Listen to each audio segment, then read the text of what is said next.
Hello friends, this is Bharti and welcome to TET and CTET cracker YouTube channel. So इस video में हम start करेंगे cognitive development and learning, जिसे हिंदी में मानसिक विकास एवं अधिगम कहा जाता है। ठीक है, मानसिक विकास एवं अधिगम के अंदर हम लोग ये समझेंगे कि शैशवावस्था में मानसिक विकास किस तरह से होता है और इसका अधिगम से किस प्रकार का संबंध है। उसी तरह से बाल्यावस्था में भी समझेंगे कि मानसिक विकास किस तरह से होता है और उसका अधिगम से क्या संबंध है। और फिर किशोरावस्था में मानसिक विकास किस तरह से होता है और अधिगम से क्या संबंध है। ठीक है, तो चलिए स्टार्ट करते हैं। सबसे पहले हम यहाँ थोड़ा सा रिवीजन कर लें कि जो शैशवावस्था था उसका जो टाइम होता है वो जन्म से 6 वर्ष तक माना जाता है। ठीक है, और बाल्यावस्था का जो टाइम पीरियड होता है वो होता है 6 to 12 ईयर। ठीक है, और किशोरावस्था जो है वो 12 to 18 ईयर तक माना जाता है। अब हम बात करते हैं बाल्यावस्था। बाल्यावस्था को 2 भागों में बांटा गया है। एक भाग जो है उससे उत्तर बाल्यावस्था कहा जाता है और दूसरा भाग को पहला भाग को पूर्व बाल्यावस्था और दूसरा भाग को उत्तर बाल्यावस्था कहा जाता है। पूर्व बाल्यावस्था के अंदर 6 to 9 ईयर रखा जाता है और उत्तर बाल्यावस्था के अंदर 9 to 12 ईयर को रखा जाता है।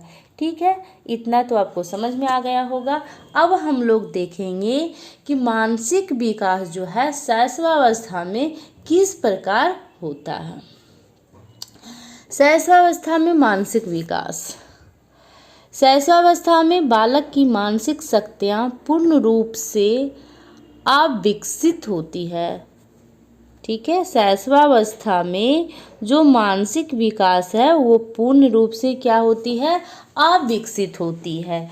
जब बच्चा जन्म लेता है और वो शैशवावस्था तक यानी जो 6 वर्ष तक होता है, 6 वर्ष तक जो स्टार्टिंग का होता है, 2 वर्ष तक उसमें उसका जो मानसिक विकास है एकदम से क्या होता है? अविकसित होता है, कुछ भी विकास नहीं होता है। ठीक है, जन्म में वो अविकसित उसका मानसिक विकास होता है, लेकिन जैसे जैसे वह बड़ा होते जाता है, दिन प्रतिदिन, month by month, year by year, उसी तरह से उसका जो मानसिक विकास है, कॉग्निटिव डेवलपमेंट है, वो भी बढ़ते जाता है, उसका भी विकास होते जाता है। ठीक है, अब हम लोग इसको पॉइंट वाइज डिस्कशन करेंगे। शैशवावस्था में मानसिक विकास के अंदर जो सबसे पहला पॉइंट आता है वो होता है संवेदना प्रत्यक्षीकरण की योग्यता। तो संवेदना प्रत्यक्षीकरण की योग्यता क्या है, इसको हम पहले समझ लेते हैं। संवेदना, जब हम ज्ञान इंद्रियों के द्वारा जो हम अनुभव करते हैं उसे संवेदना कहते हैं। ठीक है, और जब संवेदना से कोई निश्चित अर्थ हम निकालने की चेष्टा करते हैं तब वो प्रत्यक्षीकरण की योग्यता कहलाता है।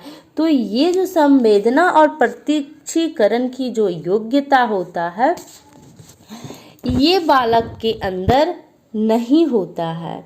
ठीक है, संवेदना व प्रत्यक्षीकरण में अत्यधिक पिछड़ापन पाया जाता है, यानी बहुत वो पीछे रहता है।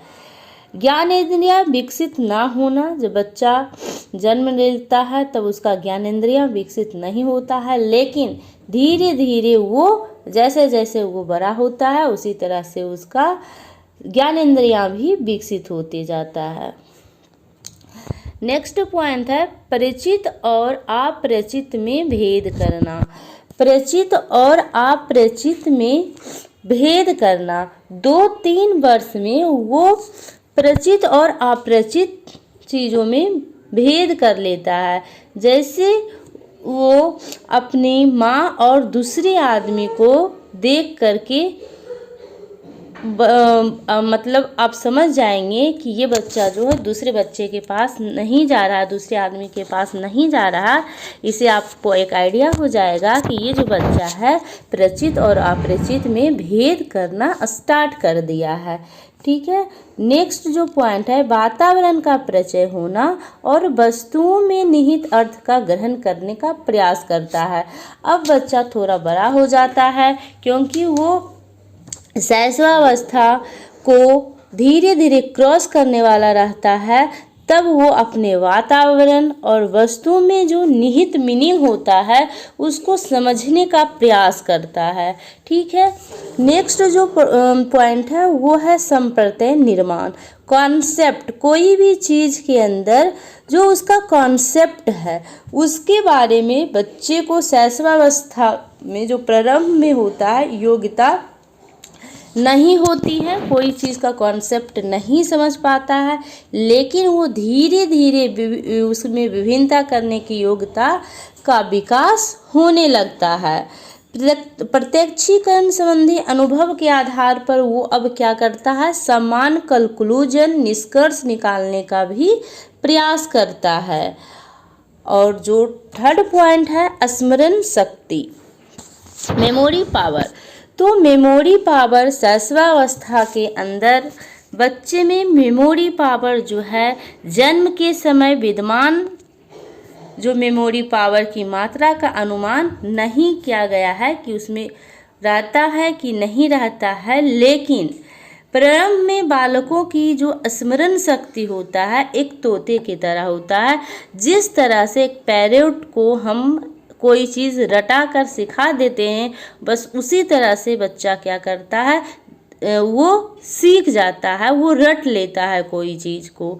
ठीक है, फोर्थ हमारा पॉइंट है, फोर्थ पॉइंट है अब और स्मरण शक्ति में अगर एक बात और हम कहें कि 6 वर्ष में वो जो है पूर्व में सुनी कहानी या पूर्व में जो उसको अनुभव हुआ उसको सुनाने में वो समर्थ हो जाता है। ठीक है, वो जो कहानी किस्सा जो सुनता है उसको थोड़ा बहुत सुनाने में क्या हो जाता है, समर्थ हो जाता है।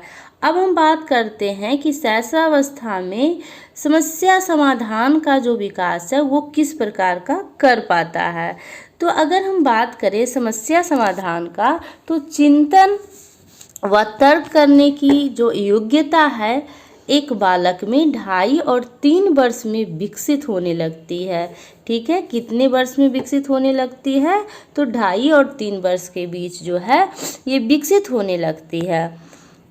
नेक्स्ट जो हमारा पॉइंट है, स्थूल चिंतन करने में समर्थ हो जाता है, मतलब कोई चीज़ देख करके उसके बारे में वो सोच सकता है। ठीक है, प्रत्यक्ष चिंतन वो कर पाता है, अप्रत्यक्ष चिंतन वो अभी नहीं कर पाता है। ठीक है, अब हम लोग देखेंगे बाल्यावस्था में मानसिक विकास।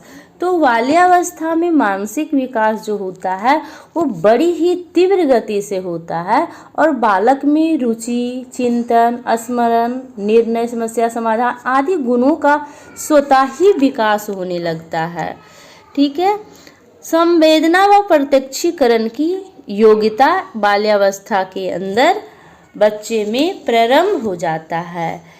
इसके अंदर ज्ञान इंद्रियों का प्रयोग वो प्रारंभ कर देता है, जिसके कारण उसमें जिज्ञासा का बढ़ना, जिज्ञासा उसके अंदर बढ़ता है, वो नई नई चीज़ों को जानने का कोशिश करता है। इसीलिए बच्चा खिलौने को तोड़ देता है और उसके पेरेंट्स उसको पिटाई करते हैं। तो पेरेंट्स को चाहिए कि बच्चा जब कोई खिलौना को तोड़ रहा है तो उसको पिटाई नहीं करना चाहिए, उस खिलौने को खोल करके उसका पार्ट को वो समझना चाह रहा है, इसलिए खिलौना को वो तोड़ रहा है। तो एक पेरेंट्स का यहाँ कर्तव्य बनता है कि उस खिलौने का जो पार्ट है उसके बारे में उनको जानकारी दें। ठीक है, नेक्स्ट पॉइंट है हमारा, प्रारंभ में समय, स्थान, आकार, गति व दूरी से संबंधित प्रत्यक्षीकरण विकसित नहीं होता है, लेकिन जैसे जैसे वो बड़ा होता है वैसे वैसे ये सारी चीज़ का विकास होते जाता है। अंत के वर्षों में प्रत्यक्षीकरण योग्यता विकसित हो जाता है। जब वो बाल्यावस्था के अंत तक जब पहुंचता है, किशोरावस्था में जाने वाला रहता है, तो वो प्रत्यक्षीकरण की योग्यता जो है उसमें विकसित हो जाता है। डैट मीन्स ज्ञानेंद्रियों द्वारा जो एक्सपीरियंस हुआ उसके अंदर हुआ है, उसके बेसिस पे वह एक अर्थ निकाल लेता है, मीनिंग निकाल लेता है, उसका रिलेशन वो जोड़ लेता है। ठीक है। संप्रत्यय निर्माण, कॉन्सेप्ट का जो निर्माण अब यहाँ क्या करता है बच्चा, स्थूल तथा अप्रत्यक्ष अनुभवों के द्वारा भी संप्रत्ययों का निर्माण करना प्रारंभ कर देता है।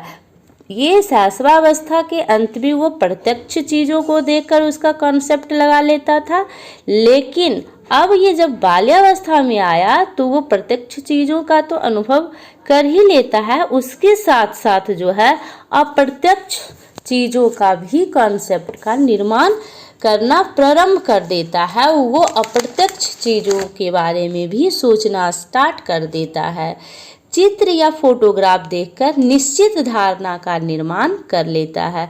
अब बच्चा जो है कोई मूर्त चीज को देख करके उसके बारे में निश्चित जो धारणाएं हैं, निश्चित जो कॉन्सेप्ट है, उसका निर्माण करने में सक्षम हो जाता है। ठीक है। नए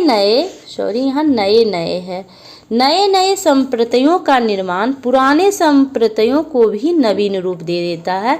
वह नए नए संप्रत्यय का तो निर्माण कर ही रहा है। अब वो क्या करता है, जो उसके पास पुराने कॉन्सेप्ट है उसको वो मॉडिफाई कर देता है और उसको एक न्यू फॉर्मेट कर देता है, नया रूप दे देता है। यानी बच्चे जो है बाल्यावस्था के अंदर वो अपना काम जो है करना स्टार्ट कर देता है। अब हम लोग देखेंगे स्मरण शक्ति। तो स्मरण शक्ति जो है बाल्यावस्था में रटने व ग्रहण शक्ति में वृद्धि हो जाती है। बच्चा कोई चीज़ बहुत जल्दी रट लेता है, उसका जो मेमोरी पावर है उसमें वृद्धि होती है। छोटी छोटी पंक्तियों को वो दोहराना व कहानियों को सुनाना सीख जाता है। यहाँ तक देखी हुई फिल्म या कहानी का जो है 3/4 पार्ट्स को वो हूबहू सुना देता है और 1 पार्ट को वो मिस कर जाता है। ठीक है, लेकिन वो अधिकांश जो पार्ट है वो आपको सुना देगा। समस्या समाधान, बाल्यावस्था के अंदर मूर्त चिंतन करने योग्य वो हो जाता है और बाल्यावस्था के अंत तक वो अमूर्त चिंतन करना प्रारंभ भी कर देता है। ठीक है। मूर्त चिंतन मीन्स कोई वस्तु को देख करके उसके बारे में वो कॉन्सेप्ट लगा लेता है। साधारण समस्या का समाधान कर लेता है। दैनिक प्रयोग में समस्याओं का समाधान प्रारंभ, उसके दैनिक प्रयोग में जितने सारे समस्या आते हैं उसका समाधान करने के कैपेबल वो हो जाता है। अब हम लोग देखेंगे किशोरावस्था। तो किशोरावस्था जो है हम लोग नेक्स्ट वीडियो में देखेंगे, क्योंकि ये वीडियो बहुत लंबा हो जाता, इसलिए मैंने यहाँ बाल्यावस्था तक ही डाली है और नेक्स्ट वीडियो में हम लोग किशोरावस्था को देखेंगे। आई होप ये वीडियो आपको पसंद आया होगा। अगर वीडियो पसंद आया तो लाइक, शेयर एंड सब्सक्राइब कीजिए। Thank you. और ऐसे ही वीडियो पाने के लिए बेल आइकन पर ज़रूर ही प्रेस कीजिएगा। Thank you.